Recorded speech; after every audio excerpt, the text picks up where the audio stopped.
And yes, the greyest ashes do blaze again.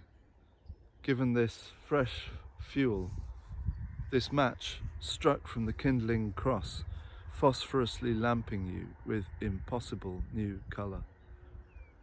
Good morning, welcome back to Going to Ground after a couple of days break. It's good to be with you again. My name's Andrew Rumsey, and that was a little poem I wrote about 25 years ago about Eastertide and its promise of something entirely new taking place. Something not utterly new, but surprising at least. This morning is a light fall of snow here in Wiltshire and in many other places as well. It's a remarkable month this. We were out yesterday and we had several seasons in one afternoon. Warm sunshine on our backs 1 minute, and then shortly after something akin to a blizzard. It's ridiculous, but that's April, isn't it? It's a turbulent month. I wonder if you've ever tried to imagine entirely new colour. It's impossible to do, isn't it? Every colour, every shade that you might imagine is a combination or a version of the ones that we know and can see, can visualise, can conceive. But what if there were new colour? I'm sure you've wondered that one. What if there are different colours? I just haven't seen them. And the promise of Eastertide, of course, is of something akin to that, an entirely new act of creation. And you get the sense in the gospel stories, as we were exploring in the woods a couple of days ago, of the writers trying to describe something that appeared to be to have arrived from the future, and it was incomparable to past experience, but all they had were the usual ways of describing things, and but this impact upon them was revolutionary. And it's interesting to think about how in creative life, artistic life, those artists who come close to what you might call a godlike genius are those who create something which feels utterly new and fresh, not just a rehash of what's gone before.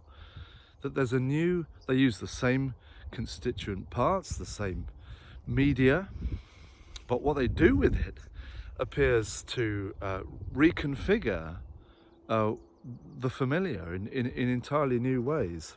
People would say that about the music of the Beatles or David Bowie. Other examples, that's just one field, of course, pop music, which I know, and it's true in every discipline, that you can see what's derivative in it, you can see where you've got that, but what you appear to have done with it, we haven't heard that before. That is fresh, and of course that's produces all whole new traditions of art from in its wake, as others are inspired by it, try to imitate it, and then try to do new things with that as an ingredient. And all great art appears to arrive from the future, appears to be a break with the existing tradition. It's not just a repeat. And the most exciting thing about Easter is its promise that is possible with God, that actually there is a new act of creation that has come to us from the future. Now the bluebells will still grow up blue this year, but there may be new things that take place which are a clue to something you hadn't conceived and hadn't imagined. And the potential, we believe, is there for that. We don't see it fully. The Bible says we just see it through a glass darkly. We get tiny little hints of that,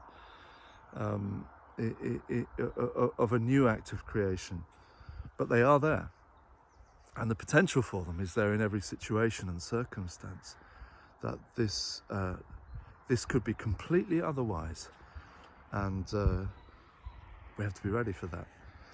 So, dear friends, I trust and pray that this Eastertide, something of this new colour promised in the resurrection of Christ might meet you and inspire you.